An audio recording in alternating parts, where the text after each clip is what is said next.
1 दिसंबर को लड़की की जन्मदिन की तैयारी चल रही थी। इसी बीच में उसका भाई घर में आता है। भाई ने देखा कि तैयारी चल रही है, तभी वो अपने बहन की तरफ देखता है और कहता है कि हम तो ऐसा लग रहा है जैसे कि हम लोग बिल्कुल सौतेले हों।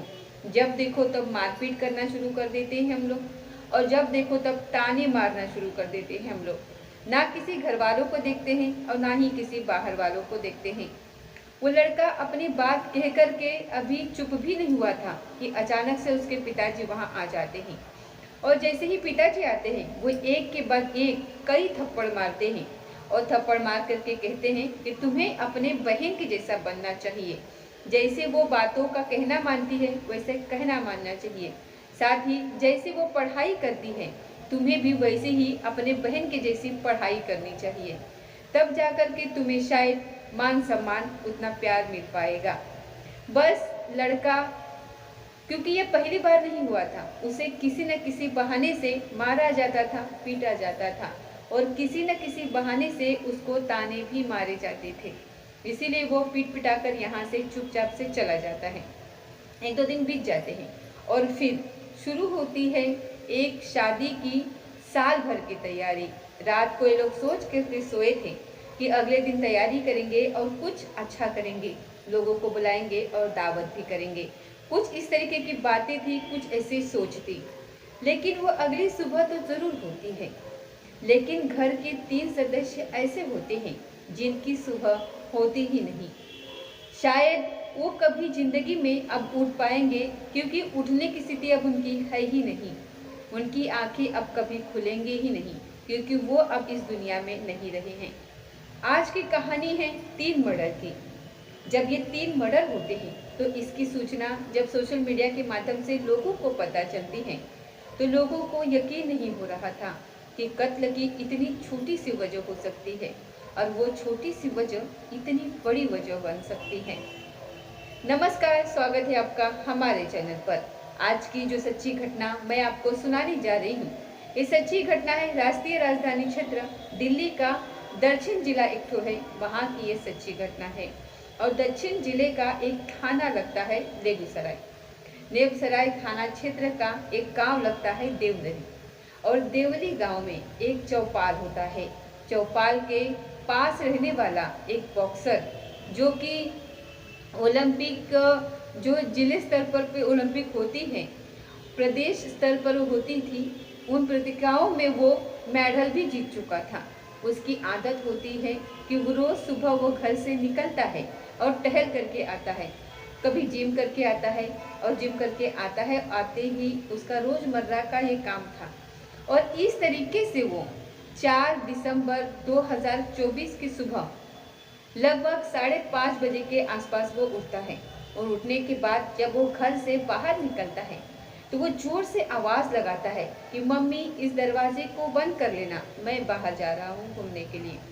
इस तरीके की आवाज़ लगती है और पड़ोस में एक बूढ़ी बुजुर्ग महिला होती है, उसके कानों तक भी ये आवाज़ पहुँचती है। वो लड़का वहाँ से निकल जाता है। लगभग 1 घंटे के बाद, सुबह 6:30 बजे के बाद जब वो वापस लौट करके आता है और उसने जब दरवाज़ा खोला और खोलने के बाद जब अपनी आंखों से देखता है, देख के उसकी आंखें खुली की खुली रह जाती हैं। दरअसल घर के अंदर जो निचला वाला फ्लोर था, जो ग्राउंड फ्लोर था, वहाँ पर उसकी बहन की लाश पड़ी हुई थी। बेड पर वो लाश पड़ी हुई थी। गर्दन ऐसे समझो जैसे बिल्कुल एकदम धड़ से अलग होने वाली थी। और उसके ऊपर कोई कंबल पड़ा हुआ था, जिसके वजह से वो दिख नहीं रही थी। जैसे ही उसने कंबल को हटाया, वहाँ से ब्लड बह रहा था, उसका जो खून बह रहा था। फिर उस लड़की के वहाँ पर चीख निकल जाती है, बहुत जोर से वो चीखता है और चीखता हुआ दौड़ कर वो माँ को आवाज़ लगाता है। और वो बार बार माँ माँ कहकर आवाज़ लगा रहा था, कभी पिताजी को आवाज़ लगा रहा था। जैसे ही ऊपर के फ्लोर पर वो जाता है, ऊपरी मंजिल पर जाता है, वहाँ पर उसकी माँ की लाश पड़ी हुई थी, दूसरी तरफ पिता की लाश पड़ी हुई थी।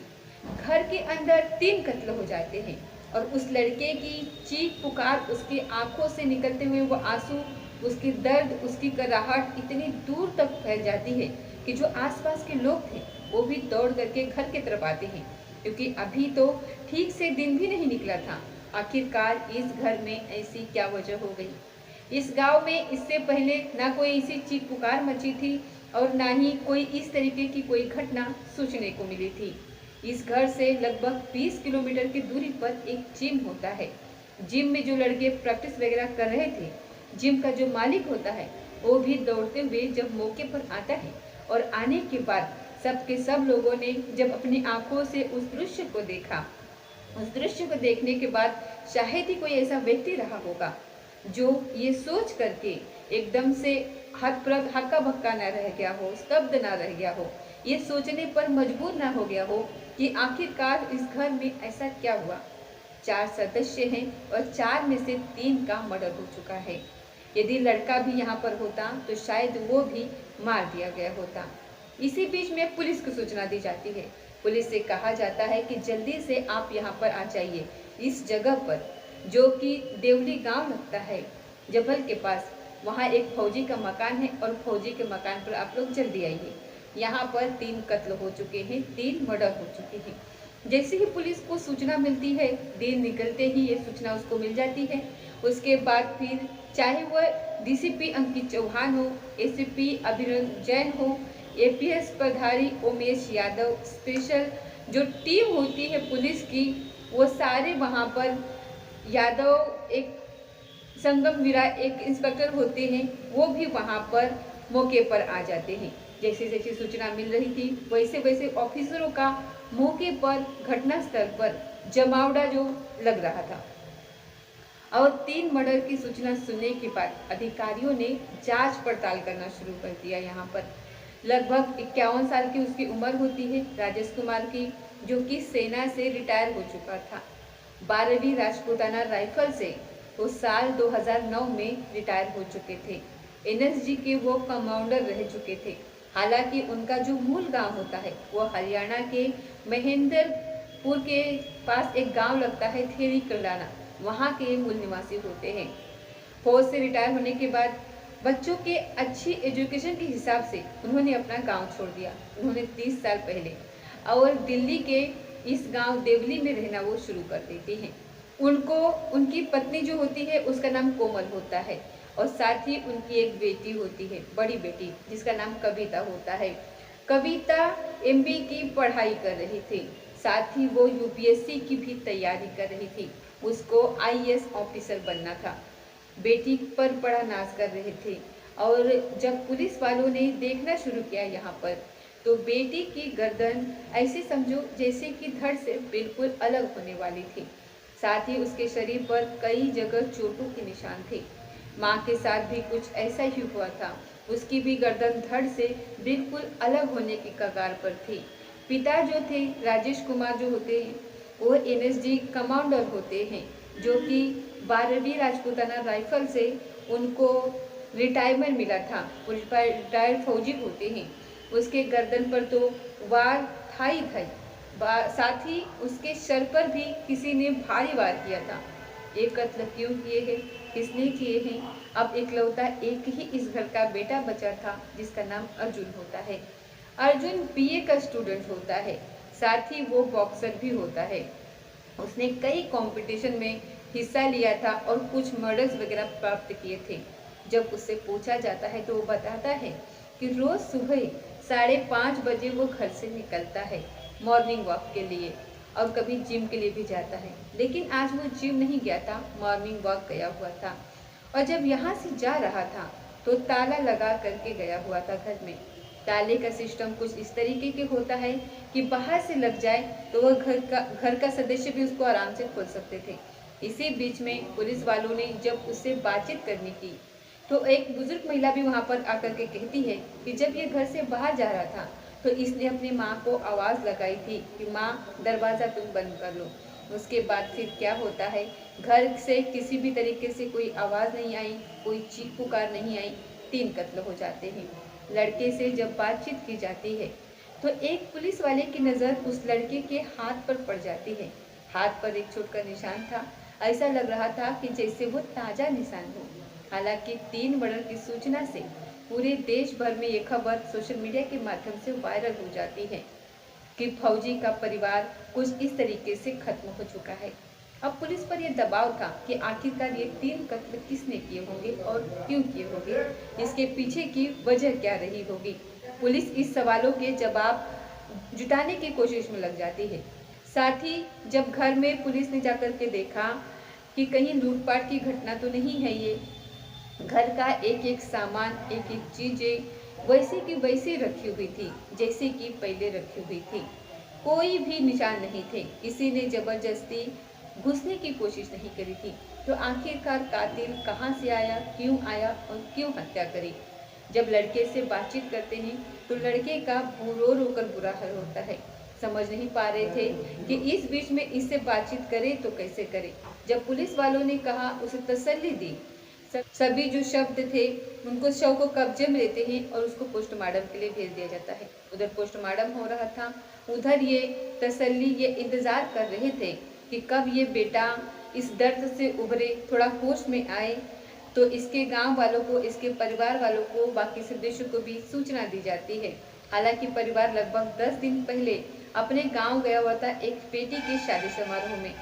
परिवार बिल्कुल ठीक था, खुश था, किसी से कोई शिकवा नहीं, कोई शिकायत नहीं, किसी से झगड़ा नहीं, कोई फसाद नहीं था। फिर ये कत्ल क्यों करा गया? आखिरकार पुलिस ने इस लड़के से पूछा कि बेटा बस 2 ही चीज के जवाब तुमसे चाहिए। पहला ये कि तुम्हें चोट कैसे लगी, और दूसरा ये कि जब घर के अंदर जाने का कोई फोर्स, कोई जबरदस्ती वाला रास्ता ही नहीं है, तो आखिरकार तुम ही निकले हो और तुम ही गए हो। सुबह 4 बजे से लेकर के सुबह 7 बजे तक के सीसीटीवी फुटेज जो होती है, जब उसको भी खंगाला जाता है, देखा जाता है, तो पता चलता है कि 2-3 बुजुर्ग लोग हैं जो सामान्य रूप से यहाँ टहल रहे थे। किसी की ना आने की खबर थी ना जाने की। अब क्राइम सस्पेक्ट कोई और नहीं था, इस घर का इकलौता बेटा जिसका नाम अर्जुन होता है, वो होता है। और पुलिस उससे पूछताछ करती है। पुलिस को जब पहली बार उसने बयान दिया था तो कुछ और दूसरी बार पूछा तो कुछ और, क्योंकि एसीपी, डीसीपी, थाना अध्यक्ष, तमाम अधिकारी जो थे वो मौके पर आते हैं और सभी बातचीत कर रहे थे। सबको कुछ न कुछ वो नया बता रहा था। तभी पुलिस को लगता है कि शायद हो न हो यही से कत्ल हुआ है, यही कत्ल की असली वजह हो सकती है। उससे पूछा जाता है कि कत्ल तो तुमने किया है, लेकिन वजह क्या है ये बता दो। इस तरीके की बातचीत हो रही थी। तो आखिरकार वो लड़का, वो ज़्यादा देर पुलिस के सवालों के सामने टिक नहीं पाता और वो वहाँ टूट जाता है। वह कहता है कि हम 2 बहन भाई जरूर थे। वहाँ ऐसा लगता था देखने के बाद जैसे कि वो सौतेला है और बहन सगी है। बहन के लिए इतना सारा प्यार था और बेटे के लिए कुछ भी प्यार नहीं था। कुछ बात करो, चीट करो तो इसके बाद फिर मारपीट हो जाया करती थी। बॉक्सिंग का उसको शौक था, पढ़ने के लिए वो लगातार दबाव बनाए जा रहे थे। ऐसा कोई रिश्तेदार नहीं, ऐसा कोई दोस्त नहीं, ऐसा कोई व्यक्ति नहीं, किसी के सामने भी मेरे पिताजी आए दिन किसी न किसी बात को लेकर के किसी न किसी बहाने से पीट दिया करते थे, तमाम ताने मारा करते थे और वो थक चुका था इन तानों से। जब पैसे की मांग होती थी तो पैसे भी नहीं मिलते थे, सब कुछ बेटी के लिए। हद तो तब हो जाता है जब इस प्रॉपर्टी को भी बेटी के ही नाम करने वाले थे, इसीलिए उसको गुस्सा आता है और वो कम से कम हफ्ते 2 हफ्ते से इस तरीके की प्लानिंग कर रहा था। क्यों ना इस परिवार को पूरी तरीके से शांत कर दिया जाए। जब ये शांत हो जाएंगे, बोलना बिल्कुल बंद कर देंगे, तो फिर उसको आज़ादी मिल जाएगी। फिर ये रोज रोज के काम, रोज रोज ये आवाज़ें आती हैं बहन की, तो कभी माँ की, तो कभी पिताजी की, ये सब शांत हो जाएंगी। इसी शांति को शांत करने के लिए, इस अशांति को शांत करने के लिए उसने 1 तारीख को बहन का जन्मदिन होता है, उसमें भी कहासुनी हो जाती है, मारपीट हो जाती है। और 4 तारीख को होना था इनका 27वीं शादी का सालगिरह। और सोचा कि सबसे बढ़िया रास्ता यही है। सभी को लगेगा कि साली की सालगिरह की तैयारी कर रहे थे, कोई ना कोई बात थी, इसीलिए यहाँ इस दिन को चुना जाता है। वह इस दिन को चुनता है। सुबह लगभग 4 बजे के आसपास वो जाग जाता है और जैसे ही 4 बजे जागता है तो पिताजी की सर्विस था, जिसे सर्विस के दौरान उसे एक शस्त्र मिलता है, हथियार मिलता है। तो वो चाकू एक लेकर के आए थे, उस चाकू लेता है और सबसे पहले अपने बहन के पास जाता है जो ग्राउंड फ्लोर पर होती है। वहाँ जाने के बाद अपनी बहन को बहुत तेजी से उसके गर्दन पर वो वार करता है और जैसे ही बहन, क्योंकि बहन होती है ब्लैक बेल्ट कराटे वो जानती थी, उसने हर संभव कोशिश करी, प्रयास किया अपने उस भाई से लड़ने के लिए, लेकिन उसके गर्दन पर काफी हद तक वार हो चुके थे और उसने ये गर्दन काटने का जो इरादा बनाया था वो इसलिए ताकि आवाज ना निकल सके, कोई चीख ना निकल सके। बहन ने लड़ने की कोशिश की, लेकिन तब तक कई जगह उसके वार हो जाते हैं। इसके बाद पहले बहन को मारता है और फिर ऊपर कमरे में जाता है तो पिताजी आराम से सो रहे थे और माँ उसके बाथरूम में होती है। वो जाता है, पिताजी का मर्डर कर देता है और मर्डर करने के बाद जैसे ही पिताजी का मर्डर करके हटता ही है कि अचानक से दरवाजा खोलता है और माँ आ जाती है। इससे पहले कि माँ चीखती, कुछ चिल्लाती या फिर मदद की अपील करती, वो माँ को भी पकड़ लेता है और इसी तरीके से माँ की भी गर्दन रेत देता है। 3 मर्डर करने के बाद वो आराम से वहां बैठा रहता है। बैठ के सब कुछ उसने जो किया था वो महज 10 मिनट के अंतराल में किया था। अब वो बहन के, माँ के, पिताजी के गर्दन से खून बह रहा था। उस खून को वो रोकने के लिए उसने एक कपड़ा लगाया, साथ ही चादर से उसको ढक दिया, शायद कंबल से उसको ढक दिया और ढकने के बाद बार बार एक ही आवाज लगा रहा था कि अब चीख सकते हो तो चीखो, क्योंकि बहुत दिन हो गए तुम्हारे चीखों को सुनते सुनते, अब मैं थक चुका हूँ। वो रो रहा है और इस तरीके की बातें कर रहा है और यहाँ से आराम से जिसे रोजमर्रा की तरह जाता था वैसे ही वो घूमने के लिए यहाँ से बाहर निकलता है। लेकिन जब वापस लौट करके आता है तो वो नई कहानी, नया नाटक रचने की कोशिश कर रहा था, रोने की एक्टिंग कर रहा था, 3 मर्डर ऐसा ड्राप कर रहा था, विलाप कर रहा था कि जिसे सबसे ज्यादा उसे दुख हो रहा हो, लेकिन वही कातिल था। कातिल ज्यादा देर तक पुलिस की आंखों में, पब्लिक की आंखों में धूल नहीं झुक सका और पुलिस ने उसको बहुत जल्दी ही बेनकाब करके गिरफ्तार कर लिया और गिरफ्तार करने के बाद उसको जेल भेज दिया। जब पुलिस ने इस घटनाक्रम का खुलासा किया था तो लोगों को यकीन नहीं हो रहा था कि एक सगा बेटा आखिरकार ऐसा कैसे कर सकता है। हालांकि उसे ऐसा लगता था कि वो अपने ही घर में उपेक्षा का शिकार हो रहा है। उसे ऐसा लगने लगा था कि वो अपने ही घर में बिल्कुल अकेला है, उसको ना कोई प्यार करने वाला है और ना ही उसका कोई देखभाल करने वाला है और ना ही उसकी कोई जरूरतों का ख्याल रखने वाला है। इसलिए गुस्से में आकर के, तहस में आकर के उसने अपने ही माँ, अपने ही पिता और अपने ही बहन का कत्ल कर दिया। दोस्तों, इस पूरे घटनाक्रम को सुनाने का उद्देश्य किसी को परेशान करना नहीं है, किसी का दिल दिखाना बिल्कुल भी नहीं है, बल्कि आपको जागरूक करना है, आपको सचेत करना है और आपको बताना है कि बच्चों के प्रति इस तरीके का विवाद नहीं रखना चाहिए। कहीं ऐसा ना हो कि आपके साथ भी कुछ ऐसे ही बातचीत हो जाए। इसीलिए कोई मसला अगर है तो गुस्से से नहीं, उसे प्यार से समझाने की कोशिश करिए। हो सकता है कि घर का राड़ा हमेशा के लिए खत्म हो जाए। कहीं ऐसा ना हो कि इस तरीके का कोई और अपराध, कोई और कहानी आपके सामने सुनने को मिल जाए और फिर आपको फिर से तकलीफ हो कि आप सोचे कि आखिरकार ऐसा कैसे हो सकता है। तो दोस्तों, ये थी आज की सच्ची घटना। मिलते हैं अगले किसी सच्ची घटना के साथ। तब तक जय हिंद, जय भारत।